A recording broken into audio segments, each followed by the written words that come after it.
There is a You particular fix kind of this, and I'll silence marry that you. settles over a room when that a something promise? beautiful and Absolutely. broken is brought All into right it. then, here we go.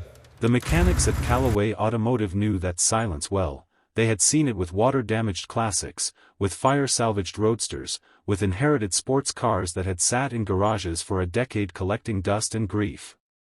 But when the flatbed pulled up on that Tuesday morning in September and they unloaded the yellow Porsche, even the most seasoned men on the floor set down their tools and simply looked. Signal yellow. 1973, a 911 Carrera, with the green script along the lower body and California plates reading RS-73. The paint was nearly immaculate, the kind of preservation that comes not from a restoration shop but from genuine, careful love. Someone had covered this car. Checked on it. Kept it from the world not because they didn't care, but because they cared too much to risk it. Ethan Callaway came out of the back office wiping his hands on a shop rag, took one look at the car, and felt something he hadn't felt about a vehicle in a very long time. Reverence. He walked around it slowly, the way you walk around something you don't want to disturb. He crouched at the rear, the engine was in the back on the old 911s, as those of you who know your Porsches will already be smiling about, and he could see even before he opened the hood that the machine had been sitting idle for years. The seals. The hoses. The particular way the metal had settled. He knew, the way a doctor knows from a handshake, that there was real work to be done here. Real, careful, patient work. Behind him, a car door closed. He stood up and turned around. Claire Beaumont was the kind of person who walked into rooms as though she had already assessed them. She was the CEO of a mid-sized technology company in Pasadena, the kind of company that had been a startup when she was 32 and was now, a decade later, something real and significant in hers. She was precise and self-possessed and had learned long ago that the professional world did not always extend a great deal of patience to women who showed uncertainty, so she had simply stopped showing it.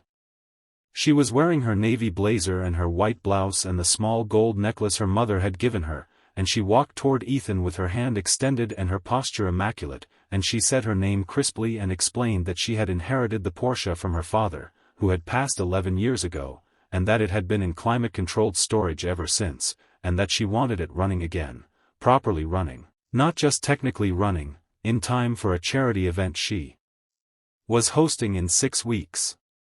Ethan looked at the car. He looked at her. 6 weeks is tight, he said. Can you do it? He tilted his head slightly. He was already mentally cataloging the work, the engine rebuild, the fuel system, the brake lines, the electrical, the suspension bushings that would need replacing after that many years of inactivity. He was not a man who made promises he wasn't sure he could keep. Probably, he said. If we start today. He reached past her and opened the engine hood. And that was when Claire Beaumont, CEO, composed professional, woman who kept everything carefully in its place, looked at the maze of aged mechanical components and said, with a laugh that was lighter and more unguarded than anything else she had said since she arrived, "Lord, fix this thing and I'll marry you." She said it the way people say things they don't mean, breezily, without weight, the kind of throwaway line you reach for when you're slightly out of your depth and want to acknowledge it with humor rather than vulnerability. Ethan looked up from the engine. He didn't smile, exactly. But something in his expression shifted, something quiet and almost private, and he said simply, "Let me take a look." It was not the most romantic exchange in the history of the world. But the funny thing about certain moments is that they don't announce themselves. They just happen, plainly, right there in a well-lit garage, smelling of motor oil and old leather, and something in you knows. Claire was about to leave. She had a 2 o'clock meeting, she had 3 o'clock calls, she had the particular compressed schedule of a person whose time is always slightly more spoken for than they'd like, when a small voice came from behind her left knee. "Is that your car?" She turned. A little girl with blonde pigtails and denim overalls was looking up at her with large, serious eyes. She was holding a stuffed bear against her chest with both arms, the way children hold things they love without embarrassment. "It is," Claire said. She found herself crouching down, which she hadn't planned to do. It was my daddy's car, actually. A long time ago. The little girl considered this carefully. My daddy fixes cars, she said. He's really good. I can see that, Claire said. His name is Ethan, the girl added, helpfully, as though Claire might have missed the embroidered name on the work shirt. I'm Rosie. This is Theodore. She held up the bear briefly, then pulled it back against her chest. An introduction, not an offer. Hello, Rosie. Hello, Theodore. Claire smiled, and it was a different smile than the one she had walked in with. Less composed. More real. Are you here every day after school? Tuesdays and Thursdays. And some Saturdays. Rosie delivered this information with the matter-of-fact precision of a child who has long since made peace with her routine. I do my homework at the workbench. Daddy made me a special step so I can reach. Claire looked across the shop floor at the wooden step stool pushed up against the end of Ethan's main workbench, and at the small neat pile of papers and colored pencils sitting there waiting, and she felt something move through her chest that she did not immediately have a name for. From beneath the Porsche, Ethan's voice came, casual and warm, Rosie, let the lady get to her meeting. She was talking to me first, Rosie said, serenely accurate.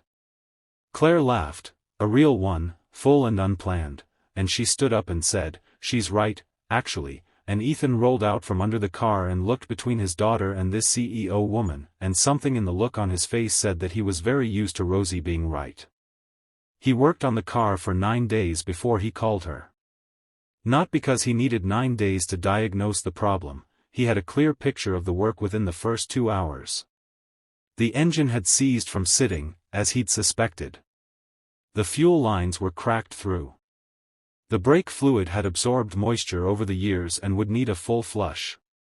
The rubber throughout the engine bay had gone brittle and would need replacing component by component, carefully, without rushing. He called her on the 9th day because he had found something he didn't know how to tell her about over the phone. When she arrived that Saturday morning, no meeting scheduled, wearing jeans and a simple gray sweater, which Ethan noticed without meaning to, he led her around to the driver's side of the car. The door was open. He pointed to the lower edge of the seat, where the upholstery met the door sill. Tucked into the gap, so far down it would have been invisible unless you were lying on the floor with a flashlight, was a small envelope. Yellowed with age. Sealed. Claire's name written on the front in a handwriting she recognized instantly. Her father's handwriting. She stood very still for a long moment. Ethan didn't say anything. He had learned, over years of working with people's inherited cars, that there were times when the right thing to do was simply step back and give someone the space to feel what they needed to feel. Claire's hand moved to the envelope slowly. She picked it up with both hands, the way you pick up something fragile, and she stood there in the middle of the garage holding her father's last letter to her, and Ethan quietly went to the other side of the shop and found something to do there. Rosie, watching from her stool with Theodore, seemed to understand in the wordless way that children sometimes understand things, and she did not say a word either. She just watched, and held her bear, and was very quietly present in the way that small people can be when they sense the world is asking for gentleness. She read it outside, sitting on the low concrete step at the side of the building, in the mild September sunshine. Ethan brought her a cup of coffee without being asked, black, which was a guess, but the right one, and set it beside her and went back inside. The letter was 3 pages, written in her father's careful, looping hand. He had written it on the day he had put the car into storage, the day his illness had progressed to the point where he knew he would not be driving it again. He had not wanted to send it at the time because he did not want her grief to begin before it had to. He had tucked it into the car so that it would find her when she was ready to bring the Porsche back to life. When she was ready to let something she had been holding on to very tightly begin to move again. He wrote about the drives they had taken when she was young.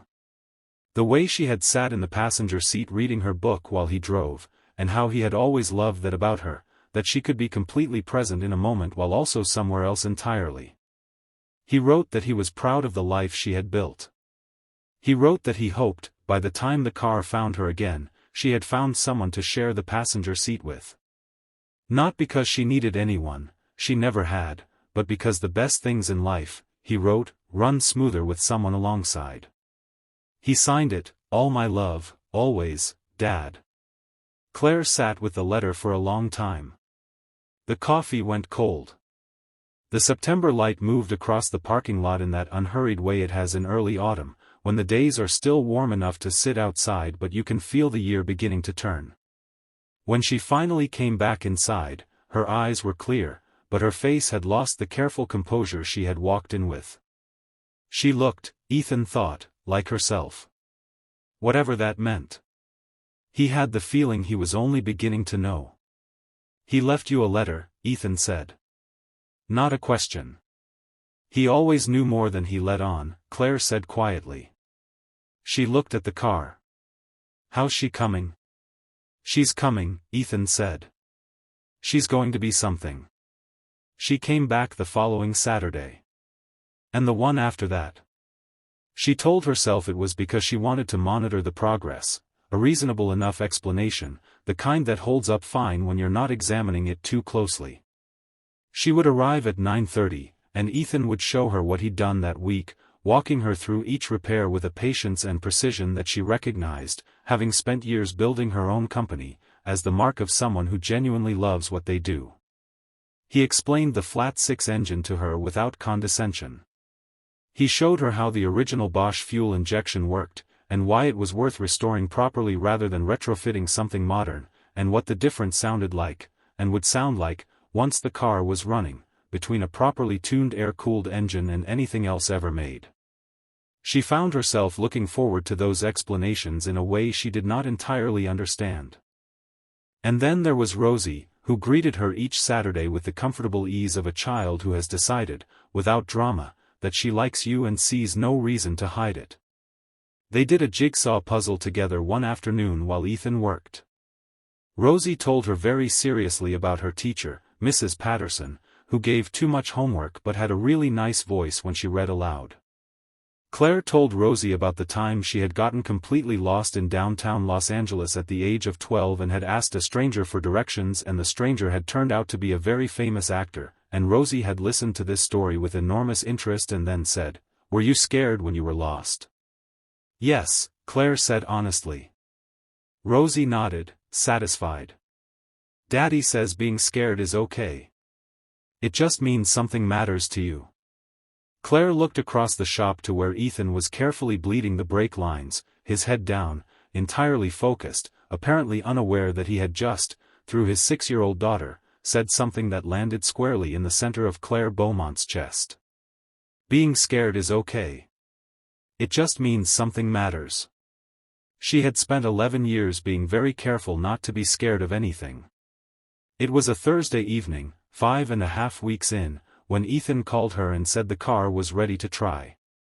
She drove across town in the early dark, and when she arrived the garage was quiet, the other mechanics gone for the day, just the warm fluorescent light overhead and the yellow Porsche sitting in the center of the floor, gleaming, the engine hood up one last time for a final look.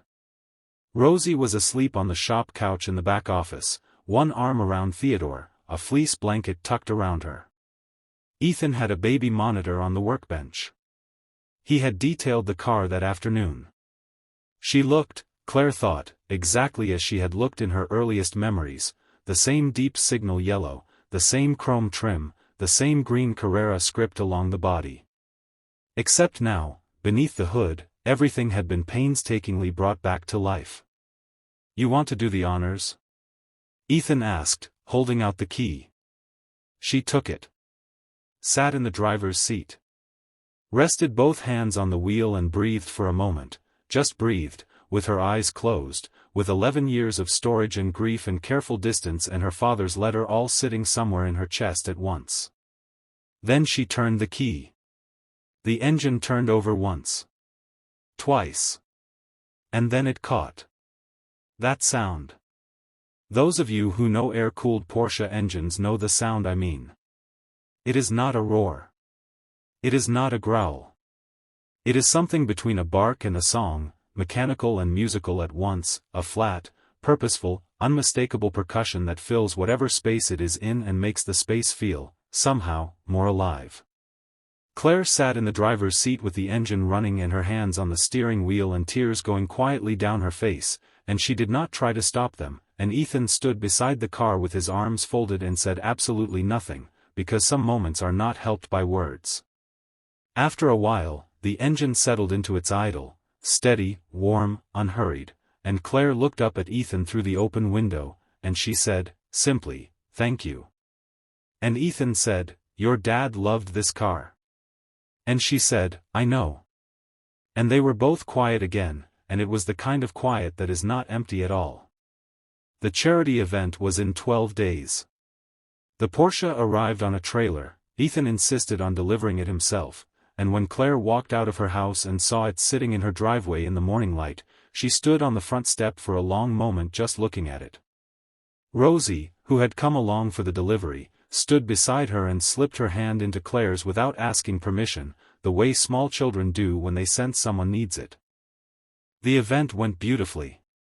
The car drew a crowd the moment it arrived. People who knew Porsches gathered around it with the reverence it deserved, and Claire told the story of her father and the storage and the letter and Ethan, and she noticed, telling it, that she could tell it now without the tightness in her chest that had lived there for 11 years. Something had been released, along with the engine. Something had been allowed to run again. Ethan and Rosie attended the event. Rosie wore a yellow dress, to match the car, she explained seriously, and introduced Theodore to several guests and charmed every person she met with the serene confidence of someone who has never quite grasped that strangers are supposed to be daunting. Ethan wore a dark blue jacket, fitted well, and it was the first time Claire had seen him out of a work shirt, and she was aware of noticing this in a way she decided was perfectly fine to simply notice and not analyze. He stood beside her for a while during the evening, and they talked the way they had gotten used to talking, easily, without performance, the way you talk to someone when the getting to know you part has already quietly happened while you were both paying attention to other things. At the end of the night, as the crowd thinned and the lights in the venue softened, Rosie fell asleep in a chair with Theodore, and Ethan and Claire stood by the window together looking out at the parking lot where the yellow Porsche sat under a streetlight. "You made a joke," Ethan said, "the first day. About getting married." Claire looked at him. Something careful and warm and faintly amused moved through her expression. "I did," she said. "I was nervous. I make jokes when I'm nervous." "You don't seem like someone who gets nervous," he said. "I know," she said. "I've been working on that." He smiled, fully, this time, the kind of smile she had been catching in pieces for 6 weeks. And she smiled back, and Rosie stirred in her chair across the room but did not wake, and the Porsche sat in the parking lot steady and yellow and running smooth, the way her father had always kept it, back when the world was younger and a letter in an envelope could wait 11 years for exactly the right moment to be found. There's a lesson in this story, not a hidden one, not one that requires decoding. It's right on the surface, patient as an old engine waiting to be turned over. The things we say carelessly sometimes contain more truth than the things we say carefully. The people we underestimate, the quiet ones, the grease-stained ones, the ones raising children alone while building something real with their hands, often carry more depth than a boardroom ever asked us to consider. And grief, when we finally let it breathe, when we stop locking it up in climate-controlled storage and bring it out into the light, grief, it turns out, is not only what we carry. It is also what connects us to the people we have loved, and to the life they hoped we would live. Her father was right, as it turned out. The best things do run smoother with someone alongside. Not because you need them, but because the road is long, and the engine sounds better when there's someone in the passenger seat to hear it with you. Someone who will hand you coffee without being asked. Someone whose daughter will take your hand on a doorstep on a quiet morning, without asking permission, because she knows you need it, and she has already decided that is enough reason. That is the whole story. And it is, as all the best ones are, still going.